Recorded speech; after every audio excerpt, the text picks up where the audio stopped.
wanataka maridhiano na nani? Ya nini? Kwanza CCM na serikali wakiri kwamba tarehe 29 kuendelea mauaji yalifanyika, vijana walikufa. Wakiri kwanza.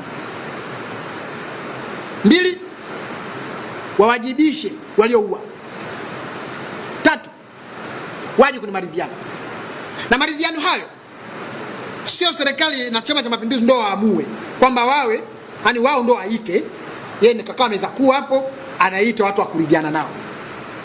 Maridhiano yawe ya wananchi. Maridhiano yawe ya vyama vya upinzani. Maridhiano yawe ya viongozi wa dini. Maridhiano yawe ya asasi za kiraia, maridhiano ya kinchi, maridhiano ya kijamii.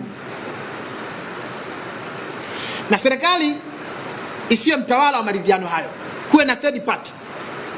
Third party ni mtu wa tatu. Huyu mtu ndio akaribishe serikali, akaribishe CCM, akaribishe upinzani, akaribishe vyama vya upinzani, akaribishe viongozi wa dini, akaribishe Watanzania, ndio maridhiano yafanyike.